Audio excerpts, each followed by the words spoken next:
So many of you have had questions about it, like what is it? How do you know somebody you're in a relationship? So I'm going to repeat this just because I just joined YouTube. Um, it's so hard when you like have all these platforms you're trying to go live on at the same time. But we're going to be talking about narcissistic personality disorder, about what is it? How do you recognize if somebody you're in a relationship with somebody who is struggling with this? Is it curable? What's the latest thoughts on this? What are the signs? How do you know that you're in a relationship with somebody who has NPD? Just everything that's kind of related that you why here's another one. Is it nature or nurture? Are they always abusive? Today I got asked that question by somebody who was kind of challenging me on this and saying, how can they be abusive? Isn't that kind of mean to say that somebody's abusive? Hey Kate, hey Kim, so good to see you guys. I always love seeing my familiar faces. You guys join me every week and I appreciate that so much. Thank you guys.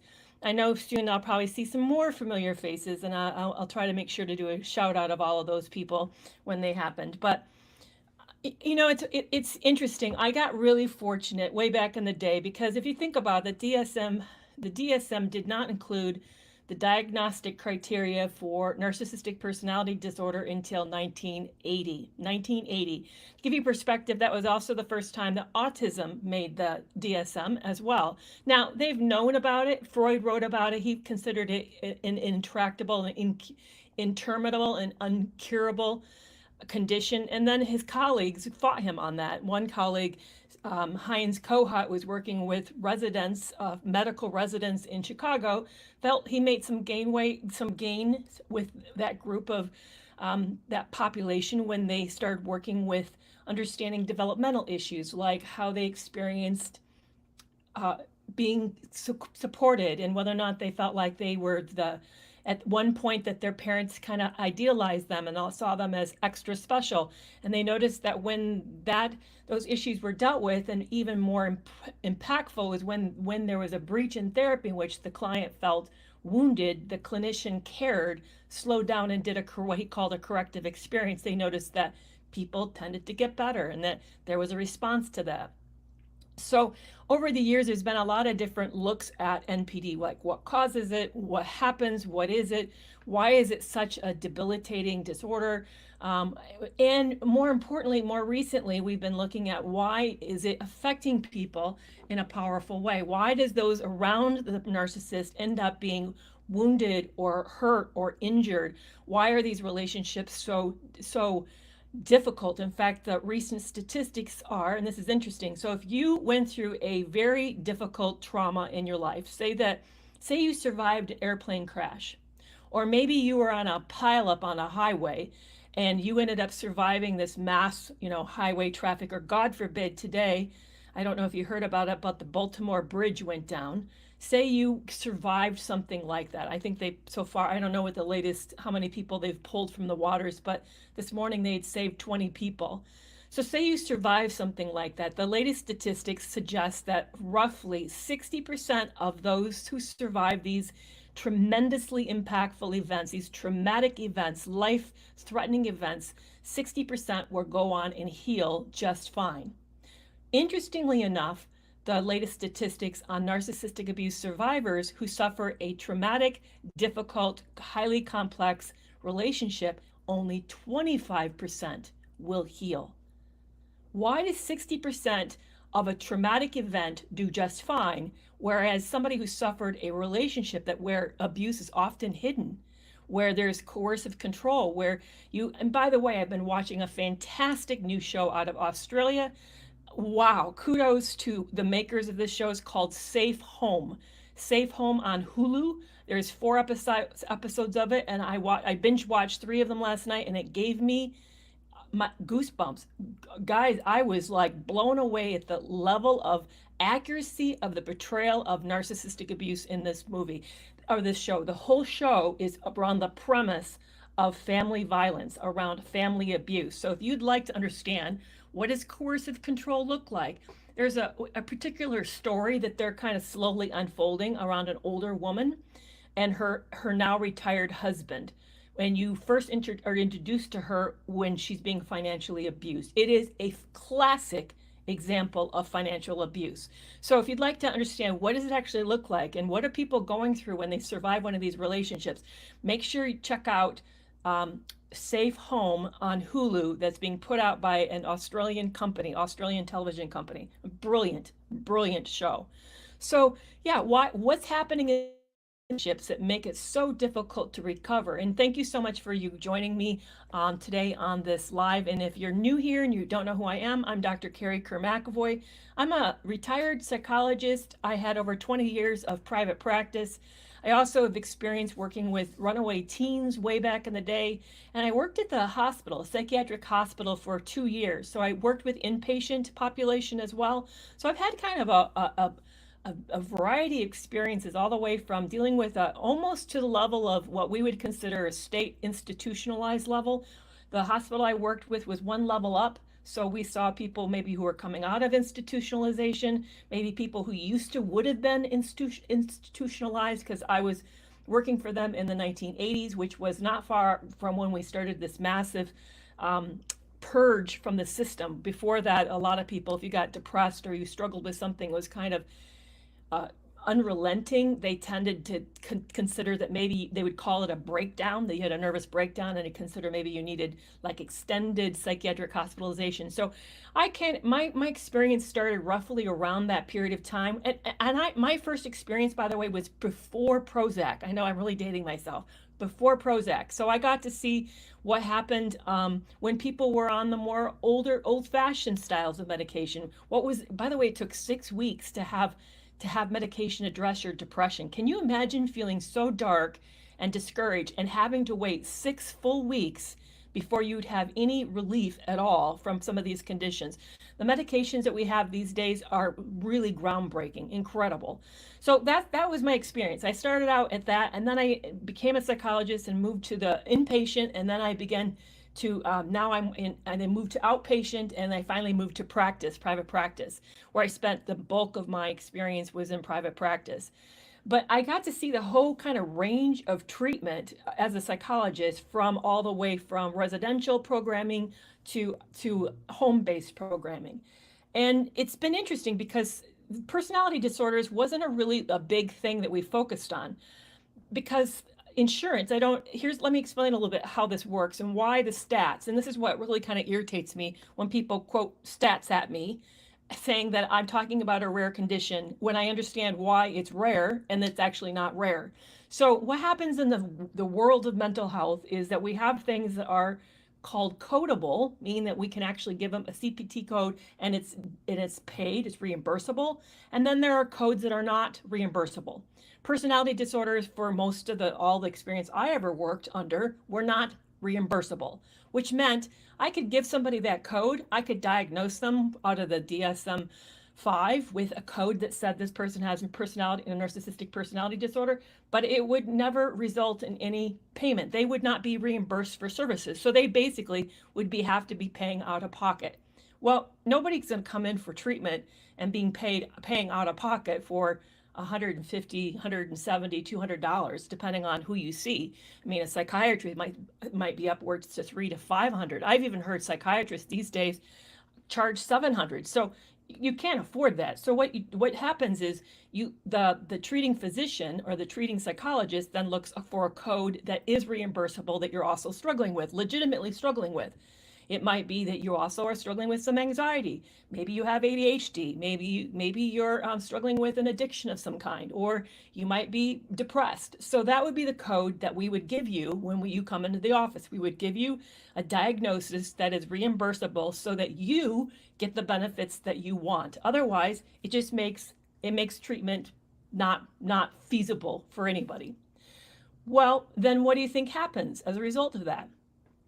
We don't diagnose people with MPD. Why? There's no purpose in it.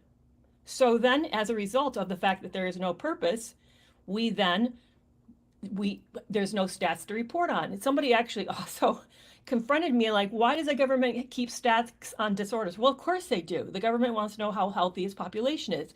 The government's keeping stats on everything. Keeps stats on the rate of depression, the rates of self-harm, the rates of anxiety, and it keeps stats on the rates of narcissistic personality disorders. So if clinicians have no motivation to diagnose somebody with MPD because it's not reimbursable, then we're not giving that diagnosis, and then the stats are not collected. So then it's reported as it's a rare condition when it actually is not that rare. It's just not reimbursable. Now, is that changing? I haven't been treating anybody. I've been out of counseling these days, private practice, for 9 years. So I'm not for sure what's happening today in the field because I'm not currently seeing clients. So maybe that's changing. I can hope. I have seen a recent statistics that come out from the government that says that believes that roughly 7% of men struggle with MPD and roughly just shy of 5% of women struggle with MPD. But I've heard other clinicians like Dr. Ramani suggest that's much higher than that the rates are actually much higher. So it's not a rare condition, it's just rarely diagnosed. I think that's the big difference. And I wish we would, as a culture, understood when we talk about this, that what that means, the ramifications. Because if you go back to what I started today, that people who suffer a very significant trauma, like God forbid the people who are on the bridge today that went down, 60% is going to recover. But people who experience a relationship with somebody who is abusive, only 25% are going to recover without additional help. 25% are going to recover without additional help. That's a radical different number between those two places. And here's some of my theories why. I think it's very difficult to recover because it is so damaging to the supports people around this individual. Because narcissists don't just struggle and suffer alone, they struggle interpersonally. They do damaging things as a result of their condition. It's not a condition, by the way. I should really be careful with my terminology. It's a disorder. What's the difference between a disorder and a condition? A mental health condition is something that you struggle with, and you know that you're struggling with it because it makes you uncomfortable. So when you're depressed and you can't get out of bed, you know something's wrong, and you feel miserable, and you want help for that. That's a condition. So things that are conditions in the DSM-5 are anxiety, schizophrenia, bipolar disorder, anxiety, depression. Those things are conditions. Now, disorders are things that are part of who you are. It's the way you're made up. It's how you relate to people and relate to work, relate to your life. Disorders are personality disorders. That's why it's called personality disorder. It's a disordered way of living that's pervasive, and it's a natural part of who you are. So you don't actually feel different. You feel like you. You don't. How many of us walk around and say, how effective is my work relationships? Do I cause a trail of chaos behind me? Am I disrupting all the people in my life? Am I a miserable person to be around? Do I just make people tense and uncomfortable? Do I make people feel like they have to walk on ice around me? No, we don't. We don't ask ourselves that question. We just say, hey, I am the way I am, take it or leave it. And so as a result, people with disorders don't generally know they have a disorder. Now, some do, and I do want to talk about that. I kind of tease some of you by giving the cover today of like, what happens? Why do they say that they are narcissists and when they really are? Why would some people do that? And I'm going to circle back and talk about why some would own that and why that might be a strategy that they would use as a way to be manipulative and maybe unconsciously or consciously influence you. But most of the time, people with disorders don't recognize that they have a disorder, which really creates a lot of chaos. So I think that the big thing for victims is that we're living with someone who's generally most of the time not fully aware of the way that they're impacting you. Now, granted, I survived narcissist. I've had friends who are narcissists. I've had family members who are narcissists. I married a narcissist as my second husband. And I also have treated narcissists in the office. What I'm aware of is that they're very difficult to live with. And they are tremendously impactful on how you feel and experience yourself, and they make you feel like it's your responsibility to fix life for them so that they do better. It's a very, very uncomfortable process. It's interesting. I'm right now. I found one of the things that I really healed from, back to that only 25% naturally heal. What do you do then just to do better? the biggest impact in my life that made the biggest difference for my healing was group coaching. I got in with a group coach that I still love and keep in touch with today. And I periodically schedule an appointment to see her just for touch basis and just sort of right myself when I feel like I'm a little wobbly. Group coaching is one of the most powerful things you can do. I'm starting a new group April 18th. And I would love to share more about that. It's called Healing Strong. I'm actually running it with Lisa Sunny. So if you're familiar with Stronger Than Before, her and I are co-hosting, co-leading this group. We're going to meet each week, Thursday afternoons at 3 p.m. And we will be doing that from starting April and we'll end early July. And it's going to be amazing because we're going to talk about things like, what do you do with the guilt? How do you recover from the shame? What if you have this like this justified anger over what happened to you and you know there's not going to be any kind of good outcome that gives you a sense of feeling righted after that. So if you're looking for support from that, please check out Healing Strong. It's going to be amazing. And we offer installment payments and we also offer guaranteed money back. So if you feel like, I don't really know if I want to spend that kind of money and what if it doesn't really work? Trust me, I believe in it enough. In fact, the former group members who did it this fall rated it a 5 out of 5 and said it was life-changing. So if you're looking for support, please consider checking out Healing Strong. It's on my website. But yeah, it's difficult because their sense of shame, their sense of feeling empty, like life is kind of purposeless, their excessive focus on themselves then causes all this residual harm and direct harm to those around them. They make everyone around them pay the cost of their lack of healing and their lack of self-awareness and empathy, just their deficits. Now, so here's some basic questions. Some basic questions people tend to ask me about NPD. Do they know they're narcissist? Well, sometimes they do, sometimes they don't. Interestingly, there are groups of narcissists who know that they're narcissists. My ex was one of them. He used to joke, I think I'm a narcissist, and I would laugh and he would laugh and we both know it was kind of funny, kind of not funny. And I think sometimes people do this, that narcissists do this for the reason of it sets the foundation up to offload and excuse their bad behavior. You think about it. If you want a real good justification about why you're doing something awful, and you sort of want to like brush it under the rug or wish it away, and you don't want it to take responsibility, you just blame it on a condition that's sort of outside your control, a disorder. Like, I can't help myself, I'm a narcissist. So I think some people do it just for that reason. I think also, here's another reason. I think some are testing you. I think some narcissists want to know what you're going to do when you say that. It's actually like a victim grooming test question. Are you going to act shocked? Will you disbelieve them?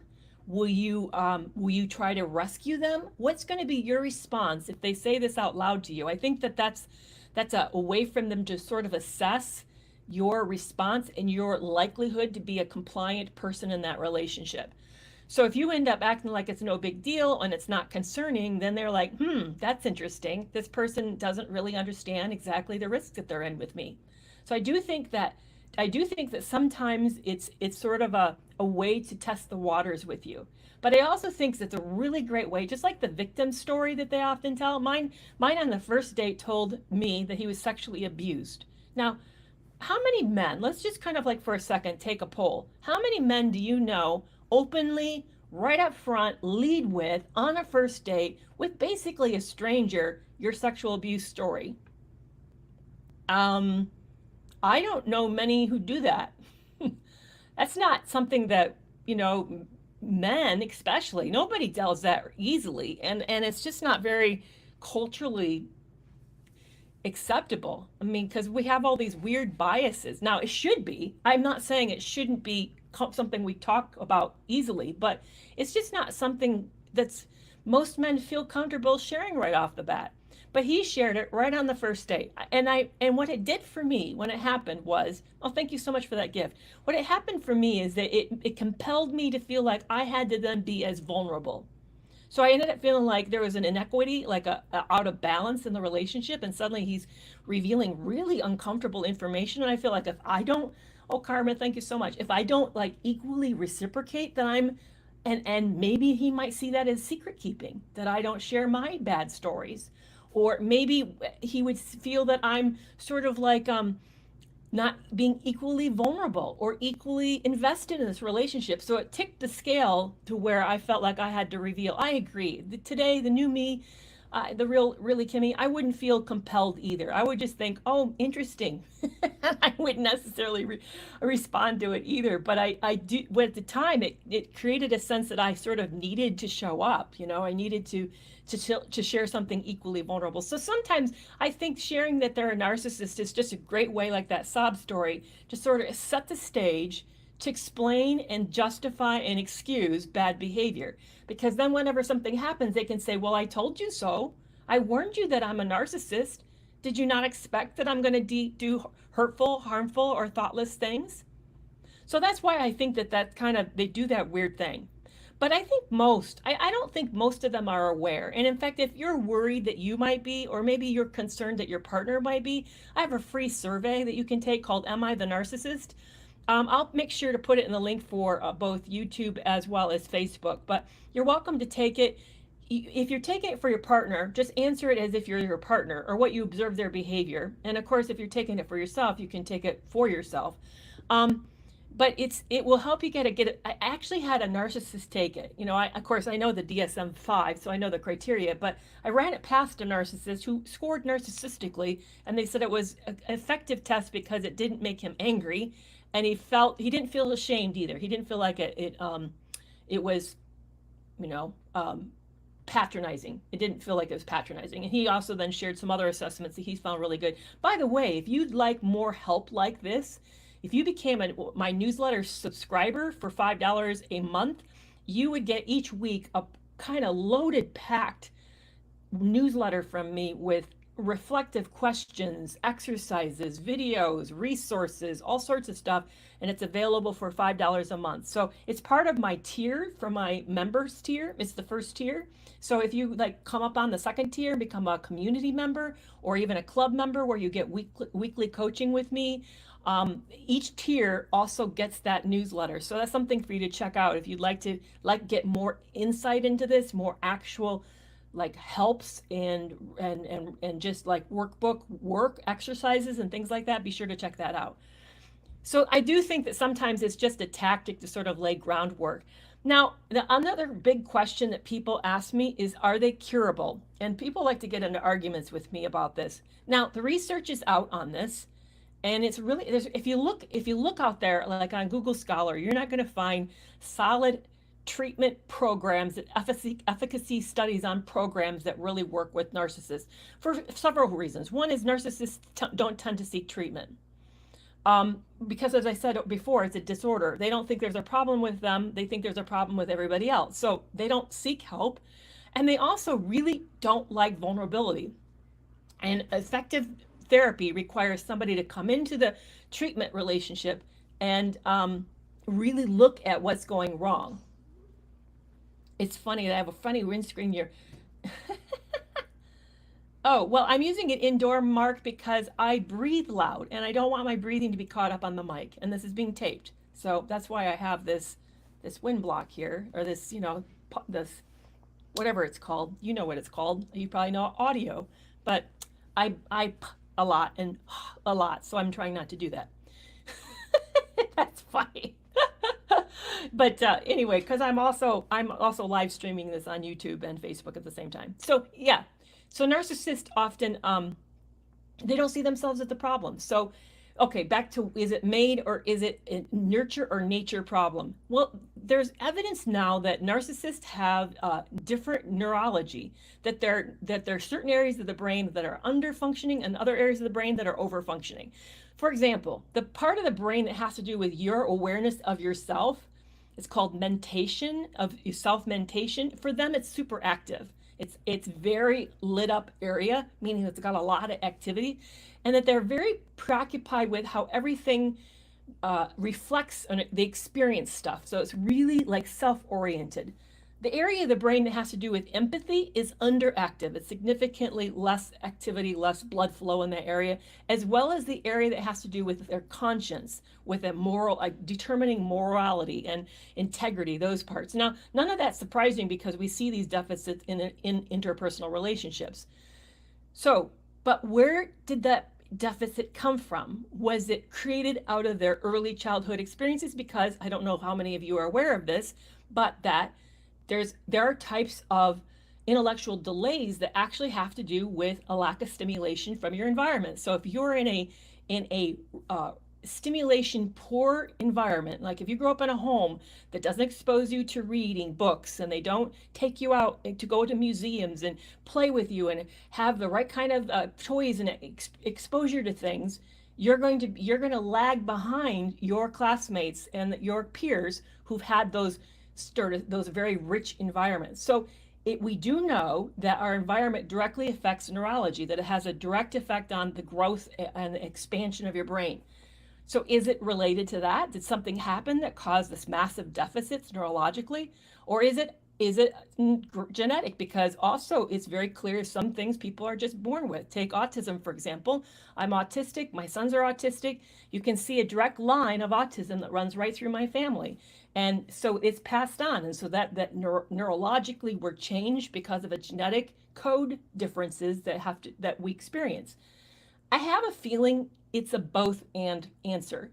That there definitely is certain kind of home environments that make people a little more at risk. You can't, however, here's the thing, sort of the boys from Brazil. I don't know if how many of you recognize that book, but it was a question of, if you cloned Hitler and raised him in a family, could you make another Hitler? Well, not really. It's really hard. You'd have to replicate exactly his life experiences. So yes, there are certain home environments that do tend to affect us and create narcissism more often. But just because you have a home environment that's likely to create that doesn't mean that every person who grows up in that environment will actually have that problem. There's no correlation on that. You can't make that happen. But we also know that there's probably some genetics that's involved too, because they've looked at twins raised apart and found out that the rates of narcissism occurs more often between identical twins than they do between siblings and other family members. So there definitely is a genetic connection. So the best explanation I've heard is that it's a biosocial problem, which is really a fancy way of saying it's everything, and we're not for sure.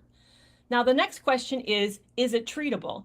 Well, you have to get somebody into treatment for treatment to work. And the second thing is, just because someone's in treatment doesn't make treatment work. Trust me, I've seen thousands of people, and a huge portion of a lot of people don't necessarily want help. They may want life being different, but they don't want to be the instrument of making life different. How many of us said we wished that we weighed differently, or we had more strength, muscular strength, but then we don't go to gym and we don't change our diet. So a lot of us want something to be different, a magic pill, or I always call it the magic wand cure to life, but we don't actually put the work in. So you can make someone go to therapy. They can sit there and they can talk to a therapist, but I'll tell you, nothing's going to happen until they decide to make it happen. And that's for everybody. I would say of everybody I ever saw, that probably only 30% to 40% who came into my office actually wanted life to be different. Most people came in really looking for something else. Maybe they wanted to vent. They might just really want support. Maybe they just wanted a justification for why things are the way that they are. Maybe they didn't know why they were there. Maybe they wanted something to be different, but they really didn't want to do the work. But most people don't go into therapy to change. Most people go into therapy for something else. So you can get your partner to go, but I'm going to tell you, chances are nothing's going to really come of that, because unless they get to a place in their life where they're in a crisis enough, where they start to look seriously at what's going wrong and begin to do the hard work of becoming different. And I'll tell you, when you have the tendency to be exploitive, you hide yourself, you don't share yourself, you're afraid of vulnerability, you don't want to be transparent, you don't want to take responsibility, how readily are you going to be looking at those issues? You're not. Because therapy requires you to do all those things in order for it to work and in order for your life to get better. So that means even with the best kind of treatments, the outcome, the efficacy of treatment is going to be poor, because it's rare. Even when you look at the general population seeking treatment, it's rare for people to really do the hard work of treatment and even rarer when you have these deficits that make you preoccupied, jealous, competitive, and not take accountability. So it isn't likely to have good outcomes. Not at all, unfortunately. And I've treated narcissists. In fact, I've spent years treating some narcissists. Some I saw minimal, maybe slight changes, slight. One, I saw some gains, just some, but none of them stopped being narcissistic. So I don't have a lot of hope. And I know that's very discouraging to hear that, because when you're in a relationship, and man, I've been there, because when I lived with my second husband, I didn't work harder. I couldn't have worked harder to save us. We went to couples therapy, which I don't encourage. Please don't do that, because the very thing that I say, well, everybody says will happen, happened to us. He weaponized it. He lied there. He lied there just like he was lying to me.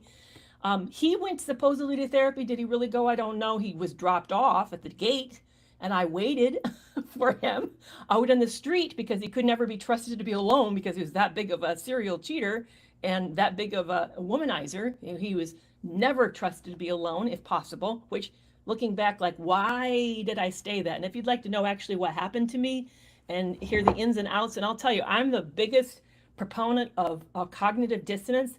I suffered so much cognitive dissonance in that relationship. So if you'd like to read a novel, written like a novel, it's a memoir, but I write it like a true crime novel. That's actually what happened to me, and Love You More. Then you hear, it's not just you, it's me too.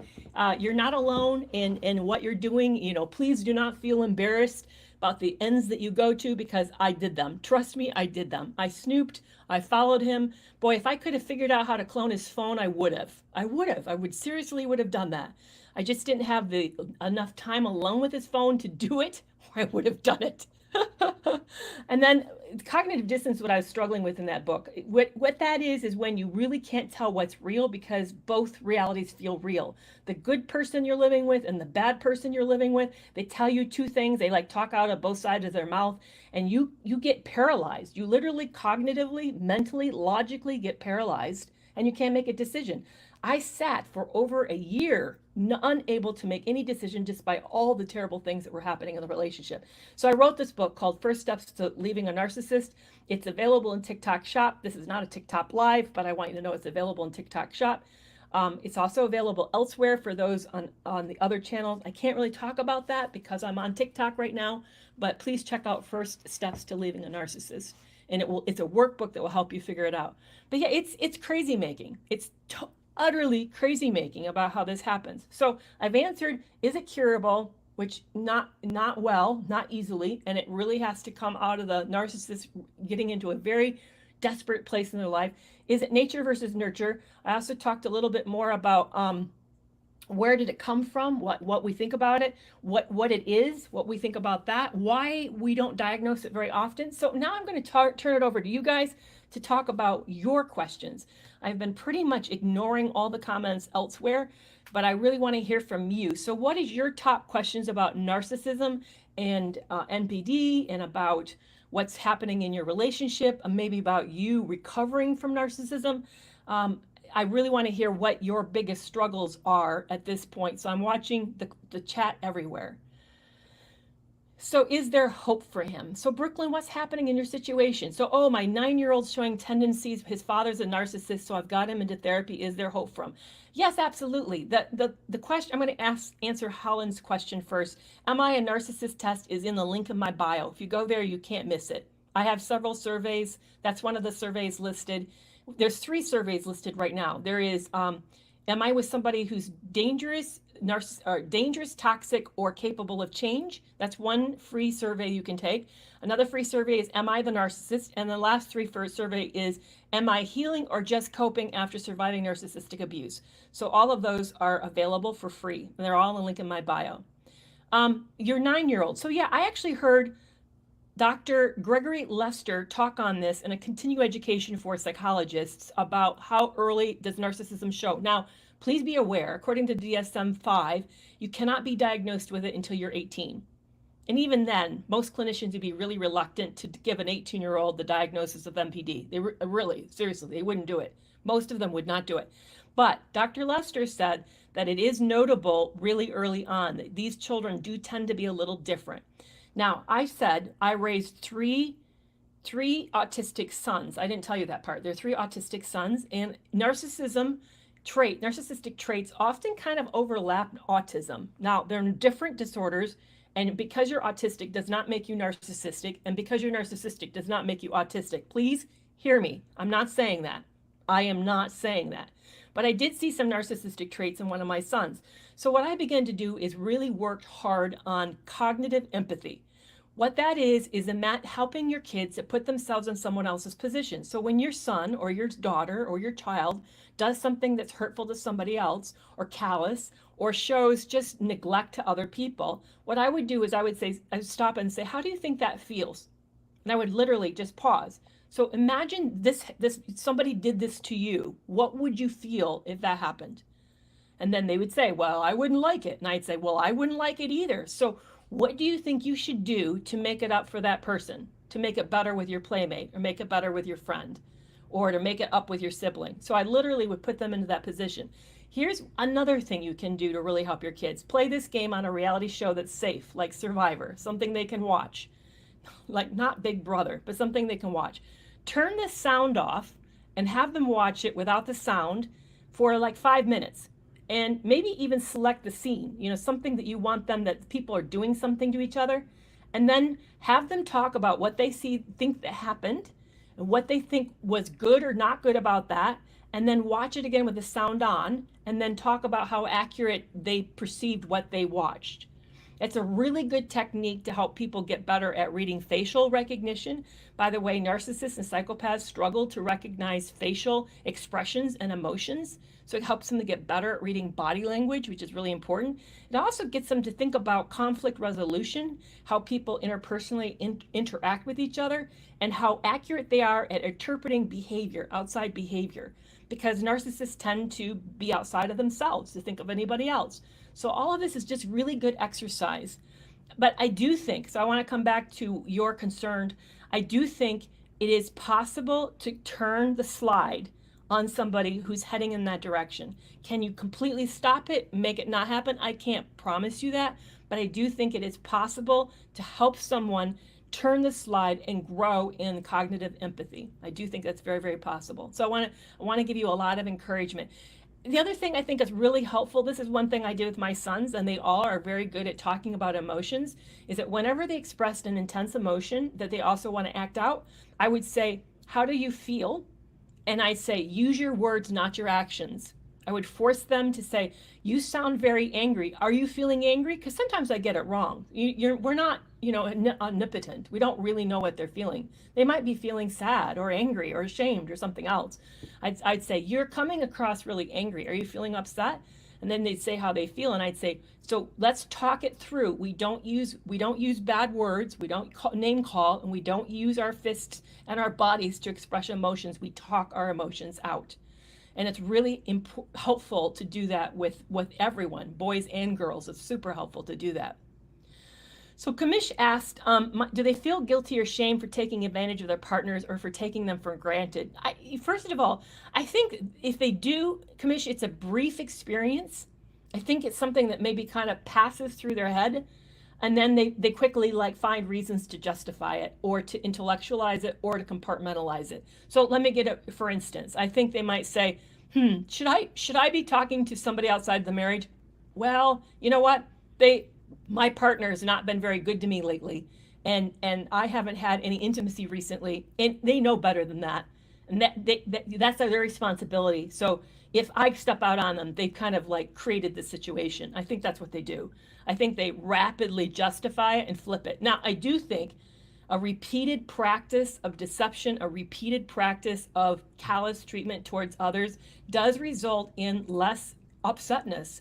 It creates calluses, intellectual, emotional, spiritual calluses, to where over time they don't really feel or care a whole lot. They've justified it so much around so many things that I think it becomes a deliberate kind of I don't really, all it matters is what I want. That they sort of have this belief in their life that life is so unfair, because one of the primary driving emotions interpersonally is envy.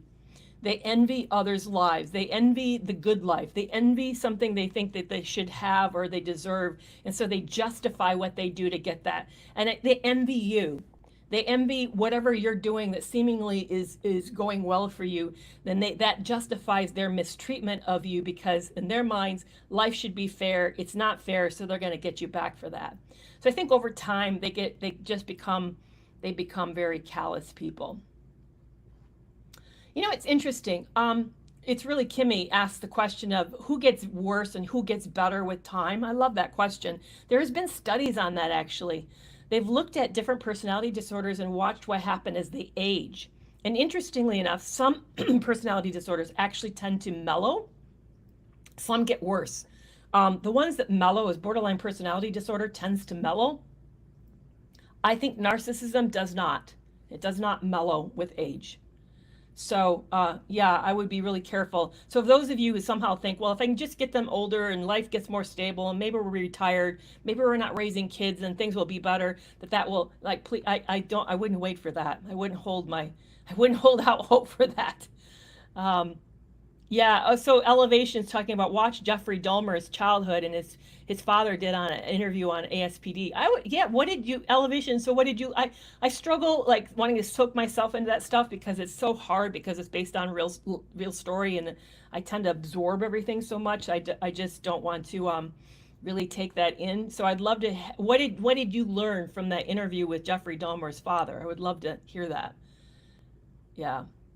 Hey, how are you doing, Bronco Barbie Shay? It's so good to see you today. Yeah, isn't it wild, Bailey, how the person you said is jealous of you has so much more than you, but they fail to see it? Isn't that wild? So envy isn't rational. It isn't like somebody actually like really measures life. Like, how fair is love and life? Like, thank you so much. How fair is life? And who? Oh, Jessica, thank you so much for being here.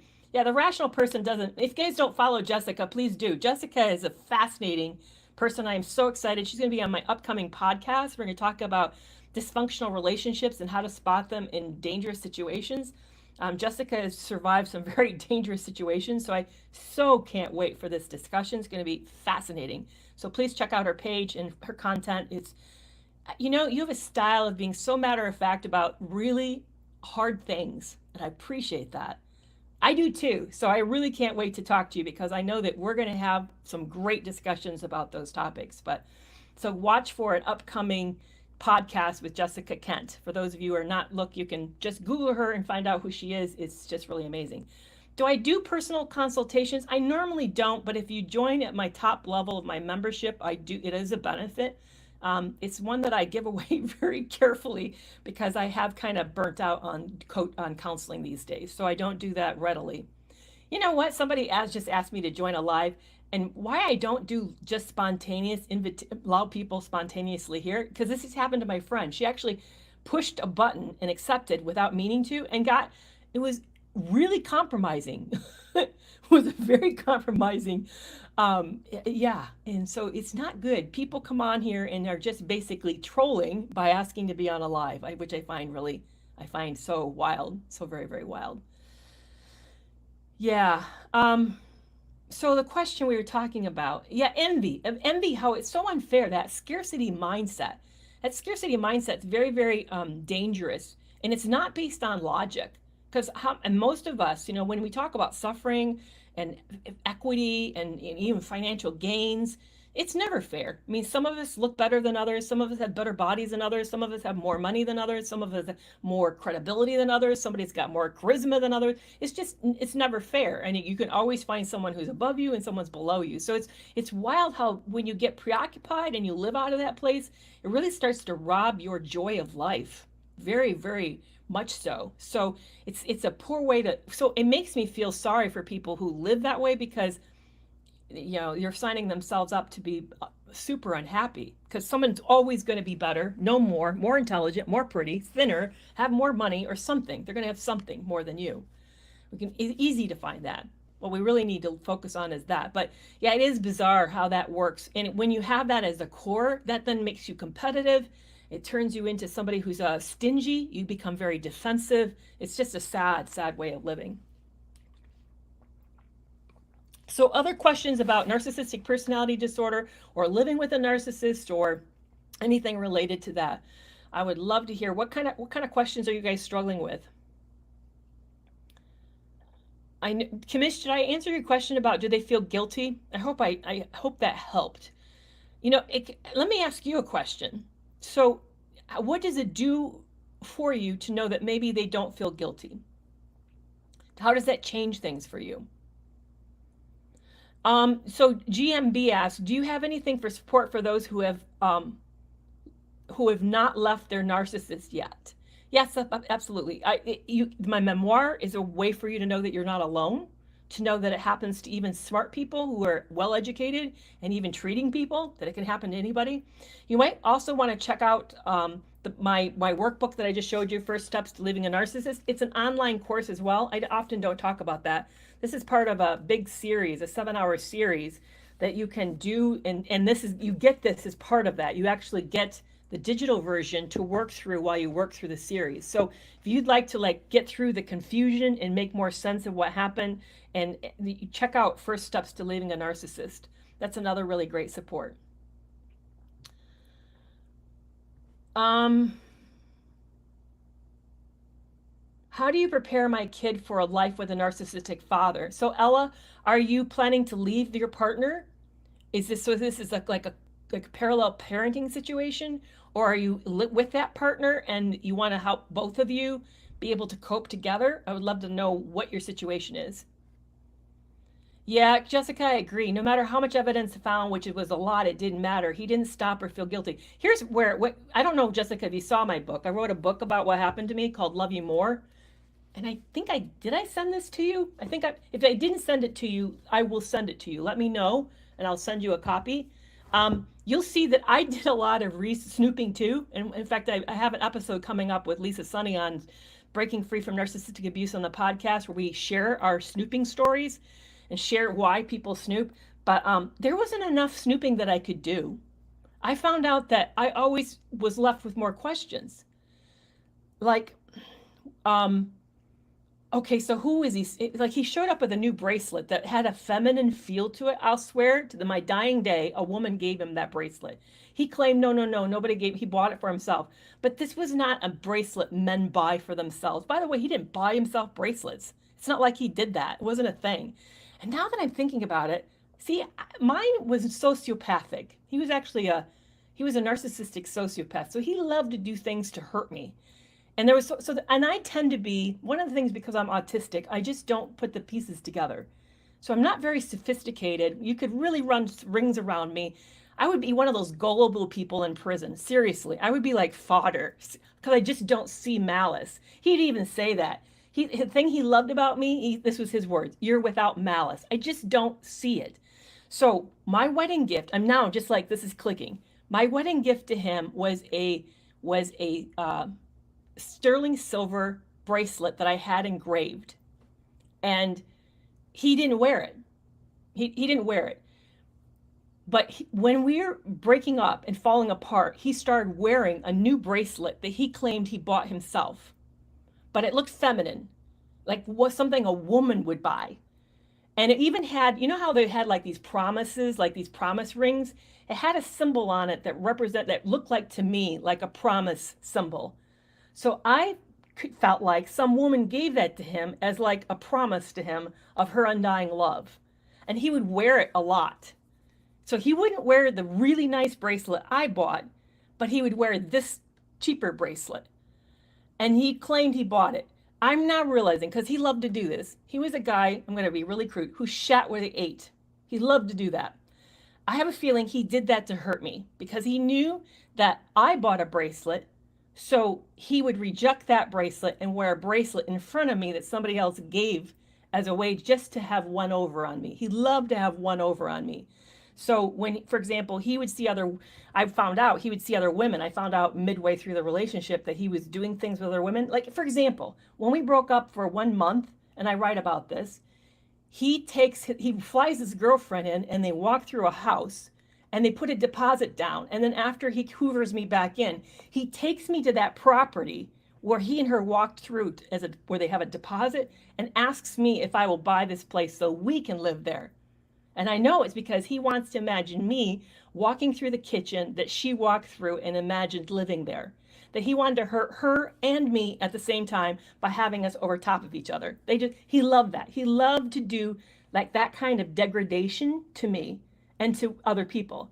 So now I'm putting this all together that bracelet was definitely from a woman, and he was definitely wearing it because he knew that my gift to him on our wedding day was a bracelet, and it was his way of really giving me the finger, a big way. And I just never like made those connections because, as he said, and as I acknowledge, as an autistic woman, I just am gullible. I don't put shit together like that.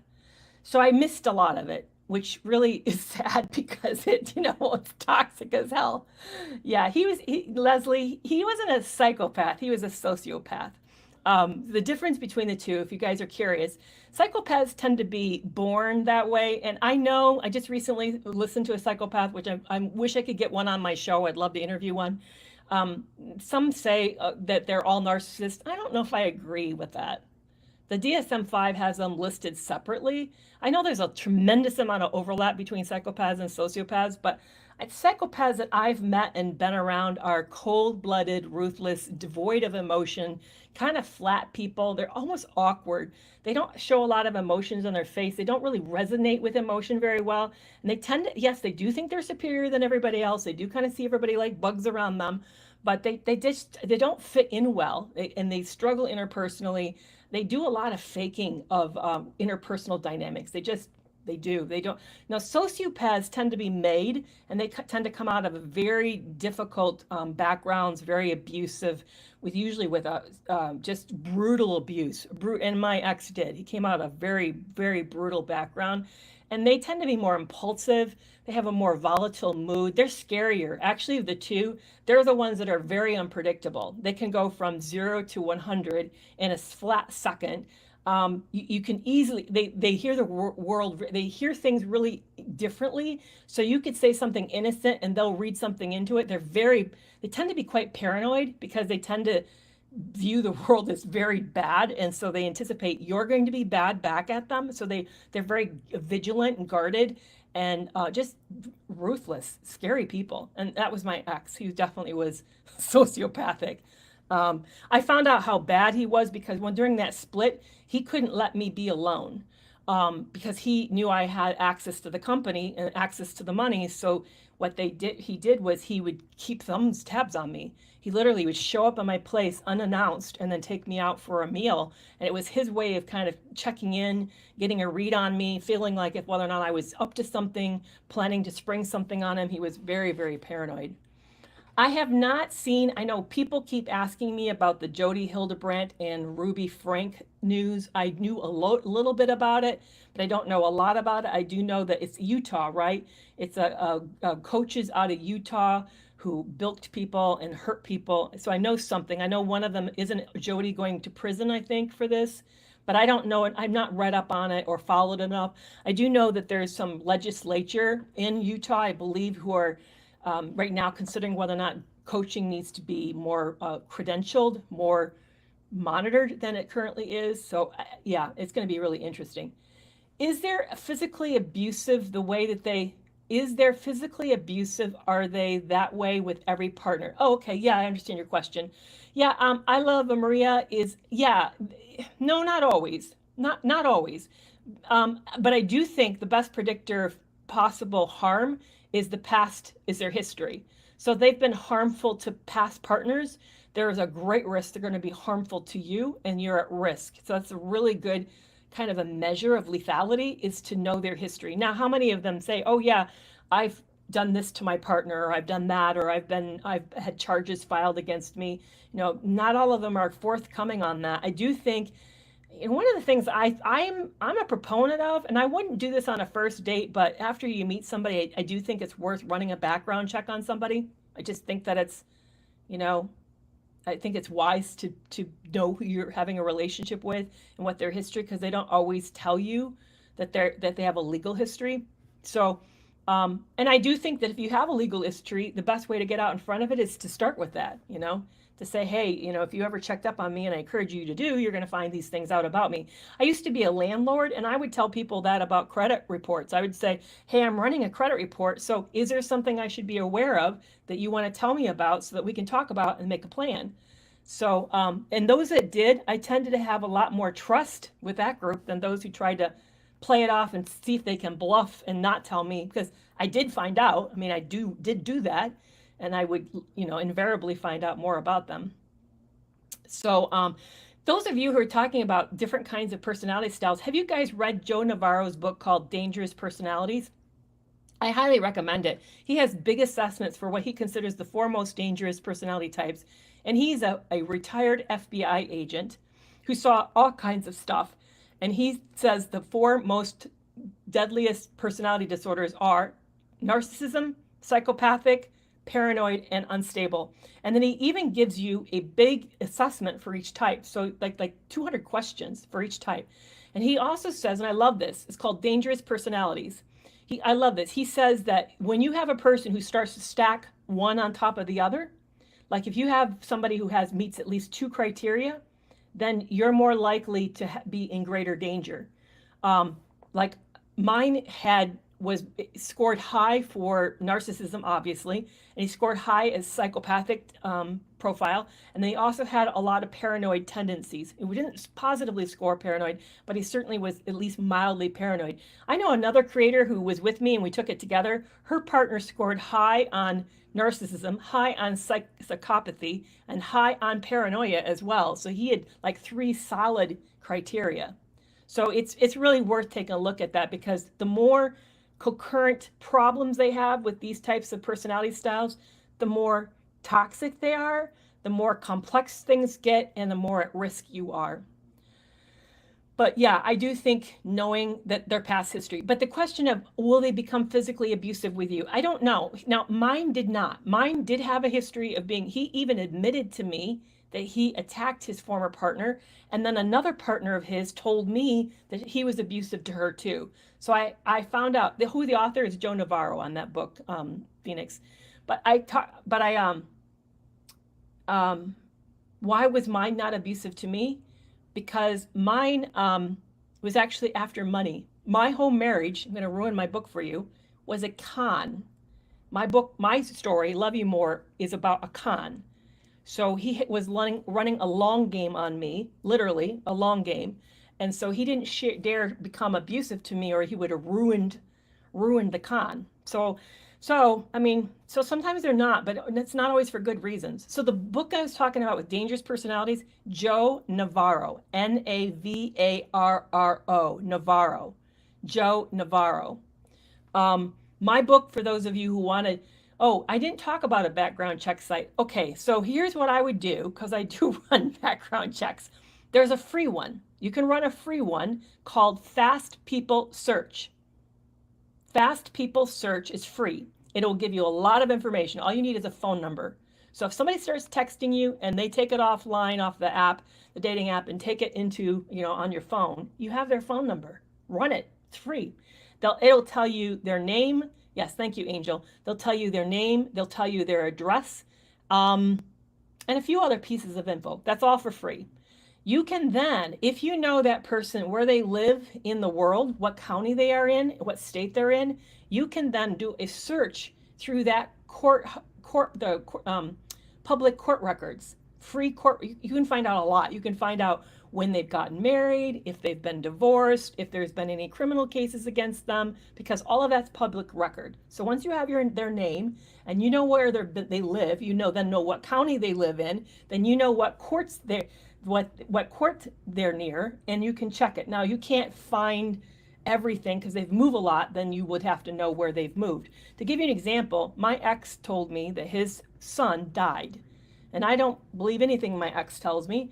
So I knew what county his son lived in, and I was able to get the record, a non-official death record of his son, to find out what actually happened. So you can do that. It's there for everybody to do that. The website, again, is called Fast People Search. I hope I'm right on that. I'm pretty for sure.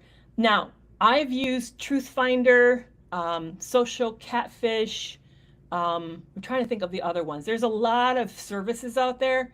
Yeah, they all are a little different. Some are better for some things than others are. They all cost about the same amount, so it's really not a really big difference. But then this is the other step that you can go. If you're really concerned and something makes you feel uncomfortable, you can hire a private investigator to do a background search, digital background search. It's not very expensive. They run maybe a couple $100, and they will actually do searches of this person's utility bills. They'll find out where they live. They can look at their job histories. They can tell you a lot. They can tell you where they went to school. They can find out criminal records on this person. So if you really want to take it up a notch and you're willing to spend a few $100s, but here's the thing. Okay, I'm going to tell you, I did that. I ran that on my ex. I did that like 4 months into the relationship. But here's the question I want to leave you with. If you're feeling that iffy about somebody to where you want to do this, why are you still in a relationship with them? You already are suffering from cognitive dissonance. You already can't tell what's true, which is why I wrote this book, First Steps to Leaving a Narcissist. I already was no longer for sure if this is a good guy or a bad guy. Early in this relationship, I was having a lot of uncomfortableness in that relationship. So if you're feeling that uncomfortable and you can't tell what's true or real about this, I want you to really rethink if you should be in this relationship. That may be the biggest red flag, is your lack of feeling safe, your lack of feeling trust for this person, that something just makes you feel edgy. Please pay attention to that, because you're the best indicator of risk. You are. You're the most sophisticated apex predator in the world. You are so good, you can drive a several thousand-pound vehicle down the road and not get hit, because you can interpret what other people are going to do before they do it. You're very, very good at that. We just need to get better at it interpersonally. So if something feels off, it's off. Something's wrong. Please pay attention to that. There's a scene. One of my favorite shows that Apple put out a couple years ago was called Blackbird. It was based on a true story. It's based on a serial killer. And the serial killer said to this other guy who was in prison to snitch on him, if you feel that something's wrong, then it already is. It already is. You already are in trouble. So please pay attention to that, because that's your best indicator that something's terribly off here, is your gut instinct. Hey guys, this is really great. You guys know who know me and hang around me. And if you guys don't know me, I'm Dr. Kerry McAvoy. I'm a retired psychologist, over 20 years of counseling experience. But I always go live on every Tuesday at 4 p.m. And now is my time to jump over to my membership club right now. So we are going to go live as a group. So if you're interested in getting this kind of support in a small group, face-to-face, on video, every week, please join me for Toxic Free Relationship Club. You can find out about it in the link in my bio, but I'm going to join over there and hop in with them and talk to them. And if you'd really like help healing after narcissistic abuse, I know so many of you just recently bought Surviving to Thriving, which I'm out of that book right now until next week. I get the copies back in next week with a new cover. I can't wait to show you the new cover. But Lisa and I found a new cover we really, really love. But anyway, if you're looking to have help, we have a group support starting up April 18th for 12 weeks. It's going to be a small group. We're going to be working on fantastic stuff called Healing Strong. Please check out Healing Strong. And I'll see you guys next week, where we'll be talking about spiritual abuse and oppression. Can't wait to talk to you guys about spiritual abuse and oppression. All right, you guys have a fantastic afternoon. And I'm so glad you're here too, Christy. I'm glad you guys are here. And Phoenix, always love you say that. And Freckles, I have Freckles too, Carrie. Thank you so much. No, actually, I don't know your name, but I'm covered with them. All right, you guys, you take care. I will see you back here next week.